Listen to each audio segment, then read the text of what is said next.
எல்லாரும் எப்படி இருக்கீங்க? எல்லாரும் சூப்பராக இருக்கீங்கன்னு நம்புகிறேன். நானும் ரொம்ப ரொம்ப நல்லா இருக்கேன்.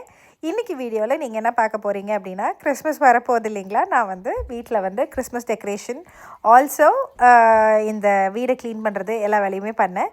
ஸோ இந்த வீடியோ முழுக்க என்னோடய வீடு க்ளீனிங் அண்ட் கிறிஸ்மஸ்க்கு ரெடி ஆகிறது அண்ட் டெக்கரேஷன் வைக்கிறது இதை பற்றி தான் இருக்க போகுது. ஸோ வாங்க வீடியோக்குள்ள போகலாம்.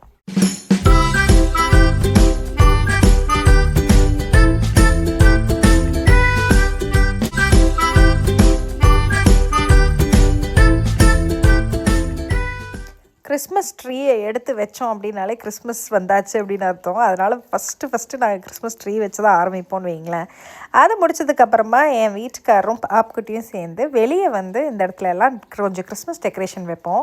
ஆனுவல் பிளான்ஸ் வச்சுருந்தது நான் முன்னாடி வீடியோ காமிச்சிருப்பேன். அதெல்லாமே வந்து இந்த மாதிரி செத்து மடிஞ்சிருங்க. இதெல்லாம் ஆனுவல்ஸ் அப்படிங்கிறனால அந்த ஒரு வருஷத்துக்கு மட்டும்தான் இருக்கும்.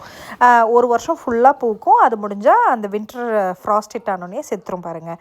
ஸோ அந்த செடியெல்லாம் ரொம்ப பெருசாகி செத்து விழுந்திருக்கிறது அதை பார்க்குறதுக்கே அசிங்கமாக இருக்கும். ஸோ அதெல்லாம் நம்ம க்ளீன் பண்ணணும். ஸோ கிறிஸ்மஸ் டெக்கரேஷன் வைக்கிறதுக்கு முன்னாடி அதெல்லாம் க்ளீன் பண்ணி எடுத்துடலான்னு சொல்லிட்டு அவரும் பாப்குட்டியும் சேர்ந்து இந்த தடவை வந்து இந்த மேட்சிங் பைஜாமஸ் எல்லாம் அவர் பாப்குட்டியெல்லாம் வாங்கிட்டு எங்கேருந்து வாங்கினோன்னு பார்த்தீங்கன்னா டார்கெட்டில் இந்த தடவை இருந்ததுங்க. ஸோ அது மாதிரி நாங்கள் 3 பேருமே சேர்ந்து சிமிலர் டைப் ஆஃப் க்ளோத்ஸ் வாங்கிட்டு இவரும் வந்து வெளியே இருக்கிறது அன்றைக்கி வெதர் வேறு நல்லா இருந்தனால சரி ஓகே நம்ம வெளியெல்லாம் லைட்ஸ் வைக்கிறது எல்லாமே பண்ணிடுவோன்னு அவர் அதெல்லாமே பண்ணார். ஸோ நான் வந்து இது தொடர்ச்சியாக ஒரு வாரத்துக்கு மேலே டைம் எடுத்துக்கிட்டேன். மெதுவாக தான் ஒரு நாள் ஒன்று அப்படின்ற மாதிரி தான் பண்ணி முடித்தோம். பட் இதெல்லாம் வந்து ஒரு கம்பைலேஷனாக நான் இந்த வீடியோவை உங்களுக்காக காமிக்கிறேன். ஸோ கிறிஸ்மஸ் ட்ரீயை வச்சு வெளியே அவங்கெல்லாம் அதெல்லாம் பண்ணி முடிச்சுட்டு இது ஒரு 2 நாள் கழித்து மிச்சம் இருக்கிறதுக்குள்ளே எல்லாமே வந்துட்டு அங்கே அப்படி ஒரு திங்ஸ் எடுத்து வைக்கிறது அது இது ஜாமா எல்லாமே ரொம்பிடுங்க. ஒன்றும் இல்லைனாலும் நான் 4 சாமான் அங்கே வச்சுருக்கேன் அப்படின்னா என் பிள்ளை ஒரு 40 ஜாமான் வைக்கும். ஸோ அதெல்லாமே எடுத்து வைக்கிறது எனக்கு ஒரு பாடாகவே இருக்கும், ஒரு வேலையாகவே இருக்கும்.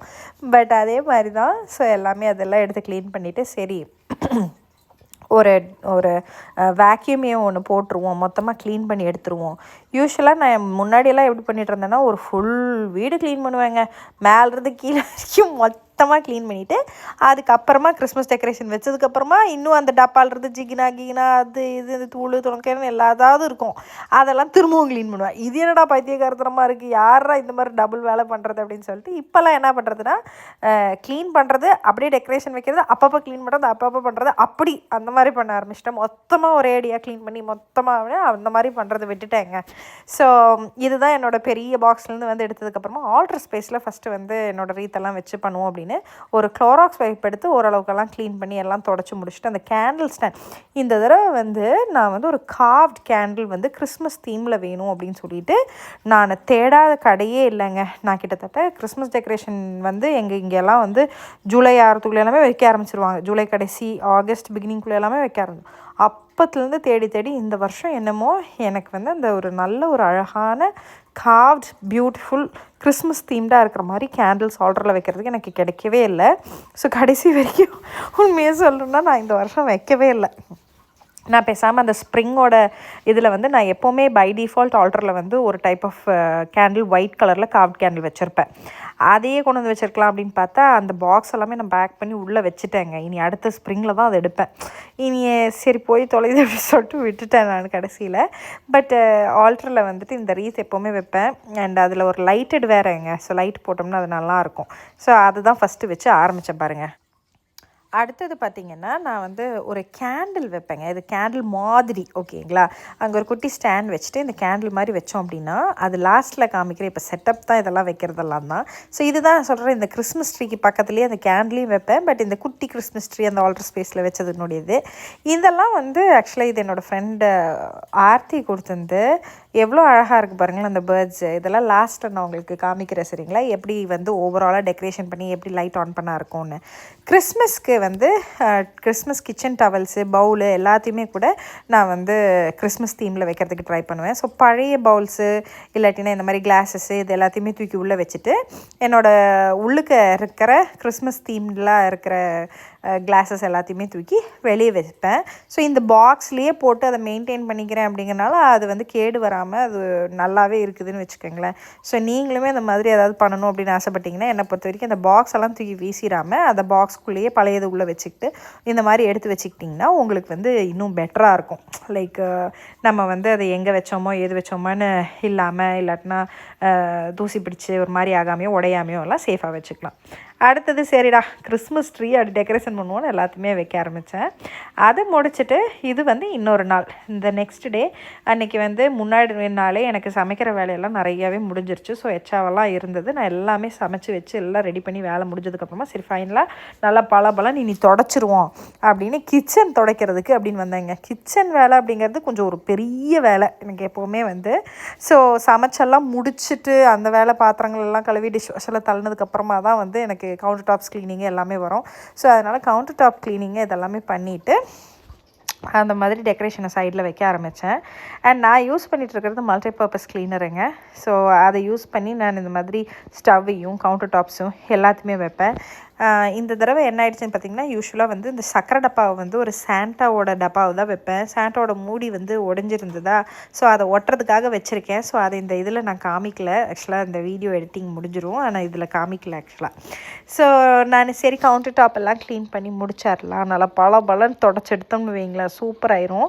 அண்ட் ஆல் டைம் ஃபேவரெட்டுங்க என்னோடது இந்த மேயர்ஸ் வில்லியம்ஸ் சொன்னாமலேருந்து நான் வாங்கின மேயர் லெமனோட ஃப்ராக்ரன்ஸோடைய இந்த multipurpose cleaner.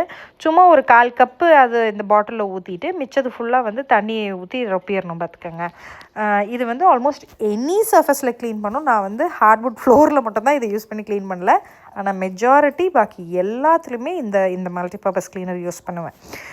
One of my favourite cleaner. And அது கான்சன்ட்ரேட்டட் லிக்விடும் அப்படிங்கிறனால அது ரொம்ப நாளைக்கு வருதுங்க. அது எனக்கு almost every 2 days or every other day வந்துட்டு இந்த மல்டிபர்பஸ் க்ளீனர் யூஸ் பண்ணி க்ளீன் பண்ணுவேன்.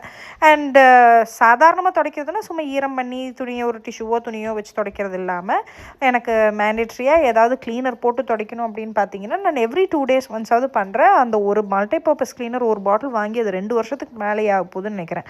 2.5 years ஆக போகுது. எனக்கு அது தாராளமாக 2 years ஆச்சு. தாராளமாக இருக்குது. ஸோ நீங்களும் வந்து இந்த மல்டிபர்பஸ் க்ளீனரோட கான்சன்ட்ரேட் யூஸ் பண்ணிங்க அப்படின்னா உங்களுக்கு ரொம்ப நாள் வரும். அதுதான் சொல்ல வந்தேன். அண்ட் நெக்ஸ்ட்டு மெயின் டாஸ்க் வந்து இதுதான். என்னோடய பக்கத்து வீட்டுக்காரங்க ரம்யா அப்படின்னு இருக்காங்க. அவங்க சொல்லி தாங்க எனக்கு இந்த தடவை வந்து ஒரு ஞான உதயம் அப்படின்னு சொல்லலாம். நான் யூஸ்வலாக வந்து சுடு தண்ணியை ஊற்றி அதில் போட்டு கழுவி இந்த பர்னரோட பார்ட்ஸ் எல்லாம் தனித்தனியாக எடுத்து வச்சு அந்த மாதிரிலாம் நிறையா பண்ணுவேன். ரொம்ப நேரம் டைம் ஸ்பெண்ட் பண்ணி அதை க்ளீன் பண்ணி உரைச்சி ஐயோ அப்படின்னு ஆகிற அளவுக்கு பண்ணுவேன். பட் இந்த தடவை அவங்க வீட்டுக்கு போயிருந்தப்போ தான் உனக்கு என்ன இருக்குது, உனக்கு என்ன தான் பிரச்சனைமா, நீனு உனக்கு இருக்கிற வேலை பத்தாம தான் நீ இன்னும் எச்சா வேலை செய்வியா, அது தூக்கி டிஷ்வாஷரில் போடுவியா நீ பாட்டுக்கு அப்படின்னாங்க. நான் இப்படி ஒரு விஷயத்த நம்ம யோசிக்காமையே விட்டுட்டோமே சாமி, டிஷ்வாஷரில் போட்டாவோ க்ளீன் பண்ணிடும்ல அப்படின்னு நினச்சிட்டு கடைசியில் என்ன பண்ண ஆரம்பிச்சிட்டேன் அப்படின்னு பார்த்தீங்கன்னா இன்றைக்கி வந்து நான் மேனுவலாக நானே ஸ்க்ரப் பண்ணி க்ளீன் பண்ணுறேன். ஆனால் அவங்க சொன்னதுலேருந்து நான் அது ஒரு நல்ல ஐடியா நல்ல விஷயம் அப்படின்ட்டு நான் என்ன பண்ண ஆரம்பிச்சிட்டேன், டிஷ்வாஷருக்குள்ளே போட ஆரம்பிச்சிட்டேங்க. அண்ட் உங்களுக்கு டிஷ்வாஷர் வந்து இப்போ எம்டியாக இருக்கிறனால அன்றைக்கி சோக் அண்ட் க்ளீனுன்னு போட்டு ஹாட் வாட்டரில் எக்ஸ்ட்ரா ஹாட் வாட்டர் அப்படின்ற மாதிரி எல்லாம் கொடுத்து ஹீட்டெல்லாம் வச்சு க்ளீன் பண்ணிங்கன்னு வைங்களேன், சும்மா பலன்னு வந்துடுது உண்மையை சொல்லணுன்னா. ஸோ இப்போ வந்து நான் வந்து 100% ஃபுல் க்ளீனிங் இல்லை அப்படின்னாலும் ஓரளவுக்கெல்லாம் க்ளீன் பண்ணி இப்போ வச்சிடலாம். அப்புறமா இனி அடுத்தது எனக்கு டிஷ்வாஷரில் ஆல்ரெடி பாத்திரங்களெல்லாம் வச்சுருந்தனால என்னால் இப்போதைக்கு வந்து கையிலேயே பண்ணி முடிச்சிட்டேன். நான் சொன்ன மாதிரி இந்த சேம் கிளீனர் யூஸ் பண்ணி இந்த ஸ்டவ் டாப்பையுமே வந்து ஃபுல்லாகவே க்ளீன் பண்ணி எடுத்துருவேன். ஆனால் நான் சொல்கிறேங்க, டிஷ்வாஷரில் வச்சு க்ளீன் பண்ணி எடுத்திங்கன்னா ஃபஸ்ட் டைம் பெருசாக க்ளீன் ஆகின மாதிரி உங்களுக்கு இருக்காது தான். ஆனால் ஒரு 2-3 தடவை நீங்கள் வந்து ஒரு தொடர்ச்சியாக ஒரு வீக்குள்ளேயே வச்சு எடுத்திங்கன்னு வைங்களேன், பலன்னு ஆகிடுதுங்க. ஃபஸ்ட் கிளாஸாக க்ளீன் பண்ணி கொடுத்துருது. ஸோ அதை ட்ரை பண்ணி பாருங்கள். யாராவது வந்து அது மாதிரி பண்ணுறதில்ல அப்படின்ற மாதிரி இருந்ததுன்னா யூ கேன் ட்ரை. ஆனால் வந்து இதோட அந்த மேலே இருக்கிற கோட்டிங்கெல்லாம் போயிருமோ ஏதாவதெல்லாம் சொல்லி பயப்படுறேன். நான் வச்சு எடுக்கிறேன், எனக்கு அப்படி பெரிய டிஃப்ரென்ஸ் எதுவும் தெரியல. ஆனால் உங்களுக்கு அப்படியெல்லாம் ஃபீலிங்காக இருந்ததுன்னா ப்ராபப்ளி அது ஒரு நல்ல ஆப்ஷனாக இருக்கிறதுக்கான வாய்ப்பு இல்லை, ஓகேங்களா? ஸோ அப்படி இதை ஸ்டவ்வெல்லாம் க்ளீன் பண்ணி முடிச்சாச்சு. அதே மாதிரி பேக்கிங்க்கு யூஸ் பண்ணுறதுக்காக வச்சுருக்க செப்ரேட்டான இதெல்லாமே கூட நான் அந்த மாதிரி எடுத்து வச்சுருப்பேன். அதை எல்லாமே கூட எடுத்து கொண்டு வந்து கவுண்டர் டாப்பில் வச்சாச்சு. பாயிண்ட் செட்டர்ஸ் இந்த தடவை நான் காஸ்கோவிலேருந்து 4 பேக் அப்படிங்கிற மாதிரி வாங்கிட்டு வந்தேங்க. யூஸ்வலாக 2 பெருசு வாங்கிட்டு வருவேன். ஆனால் இந்த தடவை என்ன பண்ணேன்னு பார்த்தீங்கன்னா, இந்த மாதிரி 4 சின்னது அப்படிங்கிற மாதிரி எடுத்துக்கிட்டேன். அப்போது இன்னும் மல்டிபிள் ஏரியாஸில் கவர் பண்ணி வைக்கலாமே அப்படின்னு ஃப்ரண்ட்டில் 2, சைடில் 1, அப்புறமா கிரிப்பு பக்கத்தில் அப்படின்லாம் வச்சேன். இங்கே பாருங்களேன், கோயிலுக்கு போயிருந்தோம். அங்கே different types of nativity sets வச்சுருந்தாங்க. பார்க்குறதுக்கு ரொம்ப அழகாக இருந்தது. சின்னதாக வீடியோ எடுத்துகிட்டு வந்தேன், ஸோ உங்களுக்கு காமிக்கலாமேன்னு. எல்லா ஸ்டேஷன்ஸ்க்கு முன்னாடி ஒரு நேட்டிவிட்டி செட் வச்சுருந்தாங்க பாருங்கள். ரொம்ப வெரைட்டியாக இருந்தது, பார்க்குறதுக்கு ரொம்ப அழகாக இருந்தது.